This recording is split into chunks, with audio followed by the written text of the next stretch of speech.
আসসালামু আলাইকুম রহমতুল্লাহ বরকাত। বিসমিল্লাহ ওয়াসসালাতু ওয়াসসালামু আলা রাসূলিল্লাহ ওয়া বা'দ। ইমাম নববীর 40 হাদিসের আজকের দার্সে সবাইকে আন্তরিক অভিনন্দন এবং শুভেচ্ছা জানাচ্ছি। আজকের দার্সে ইনশাআল্লাহ আমরা ইমাম নববীর 40 হাদিসের 39তম হাদিসটি নিয়ে বিস্তারিত আলোচনা করব।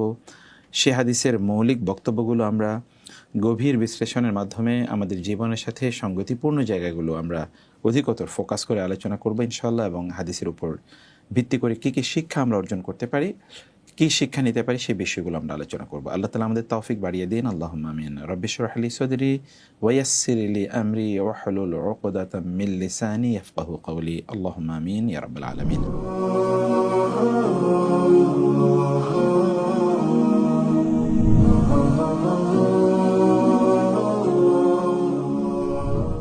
তাহলে আমরা আজকের হাদিসটি দেখি। আমরা আগেই বলেছিলাম যে আজকের হাদিসটি নাম্বার হচ্ছে আল হাদিসুত তাসি ওয়া সালাসুন, মানে হচ্ছে 39তম হাদিস। আল হাদিস আত-তাসি ওয়া সালাসুন। হাদিসের মূল বক্তব্যটি কি, চলুন আমরা একটু মূল বক্তব্যটি পড়ে নেই। তবে তার আগে হাদিসের শিরোনাম, মানে কোন টাইটেল এর উপর ভিত্তি করে হাদিসটি পরিচিত, তা হলো ইন্নাল্লাহা তাজাওয়াজা লি আন উম্মতি আল খতা ওয়াল নিসিয়ান। টাইটেলটি একটু ভালো করে শুনুন। ইন্নাল্লাহা তাজাওয়াজা লি আন উম্মতি আল খতা ওয়াল নিসিয়ান। অর্থ হলো ইন্না, নিশ্চয়ই, আল্লাহ, তাজাওয়াজা, তিনি উপেক্ষা করেছেন অথবা ক্ষমা করে দিয়েছেন, অথবা এটিকে তিনি আমলে নেননি, কি, লি, আমার কারণে, লি, লাম এবং ইয়া, লি, আন উম্মতি, আমার উম্মত থেকে, ইয়া মানে আমার উম্মত থেকে তিনি ক্ষমা করে দিয়েছেন অথবা উপেক্ষা করেছেন, কি, আল খাতা, ভুল, ওয়া এবং আন-নিসিয়ান, ভুলে যাওয়া। ভুল করা এবং ভুলে যাওয়া, এটা আল্লাহ তাআলা আমার উম্মার জন্য ক্ষমা করে দিয়েছেন। সুবহানাল্লাহ, আমার কারণে। কি অসাধারণ কথা, তাই না? রাসূলুল্লাহ সাল্লাল্লাহু আলাইহি ওয়াসাল্লামের কারণে আল্লাহ তাআলা আমাদের খাতা এবং নিসিয়ান এটিকে তিনি ক্ষমা করে দিয়েছেন। আমরা অবশ্যই বিস্তারিত জানবো খাতা এবং নিসিয়ান কাকে বলে, এবং ভুলের কিছু এক্সাম্পল আমরা ইনশাআল্লাহ বিস্তারিতভাবে একটু পরে আমরা জেনে নেওয়ার চেষ্টা করবো ইনশাআল্লাহ। তো এটা হলো হাদিসের টাইটেল। এবার আমরা হাদিসের মূল টেক্সটের দিকে যাই। হাদিসের মূল টেক্সট বা মূল হাদিসটি কি?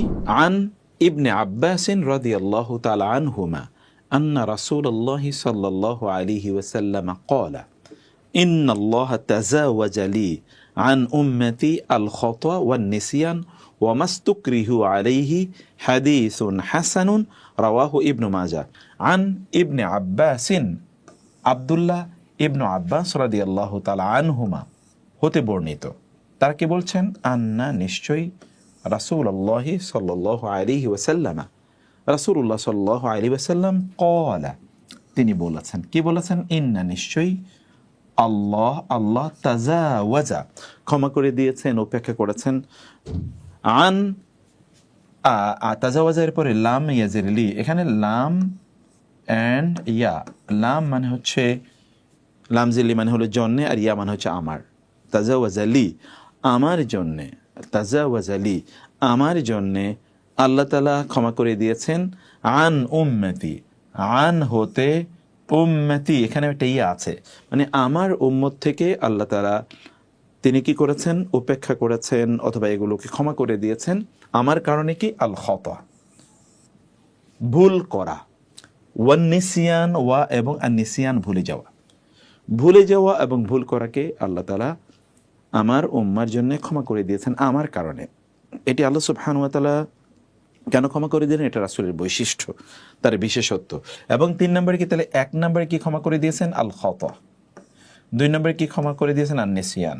3 নম্বরে কি? ওয়া মাস্তুকরিহু আলাইহি, ওয়া এবং মা, যা কিছু, উস্তুকরিহু, কুরিহু, এটাও অবশ্য ফাইল মাজহুল, তাদেরকে বাধ্য করা হয়েছে, আলাইহি, আলা এবং হি, মানে যেই কাজের উপর তাদেরকে বাধ্য করা হয়েছে সেই কাজের বিষয়েও তাদেরকে ক্ষমা করে দেয়া হয়েছে। আল্লাহ সুবহানাহু ওয়া তাআলা ক্ষমা করে দিলেন। তাদের 3টি জিনিস। একটা হলো আল খাতা।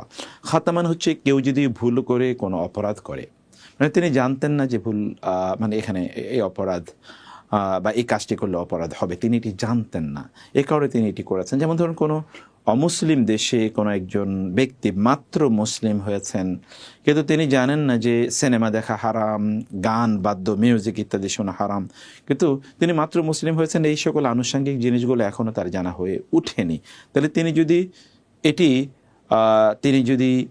ধরুন এটা হলো আর নিসিয়ান, মানে তিনি জিনিসটি জানতেন না, মানে আল খাতা যেটা আমরা বলছি, মানে তিনি জিনিসটির ব্যাপারে আসলে তিনি জানতেন না, এ ব্যাপারে তার কোনো তথ্য নাই, তার কাছে এরকম কোনো সংবাদ নাই, তাইলে এটি আল্লাহ সুবহানাহু ওয়া তাআলা তার জন্য ক্ষমা করে দেবেন। আর এটা হচ্ছে আর নিসিয়ান, এটা হচ্ছে কোনো একটি কাজ আপনি জানেন যে এই কাজটি করতে হবে কিন্তু আপনি ভুলে গেছেন। যেমন ধরুন আপনার সালাত আদায় করার কথা ছিল কিন্তু আপনি ভুলে গেছেন যে আপনি জোহরের সালাত আদায় করেননি বা আসর পড়েননি, আপনি ভুলে গিয়েছেন এবং সময় পার হয়ে গেছে, তাহলে এরপরে আপনি পড়ে নেবেন বটে, কিন্তু এই সময় মতো না পড়ার কারণে আপনার গুনাহ হবে না, কারণ আপনি ভুলে গেছেন।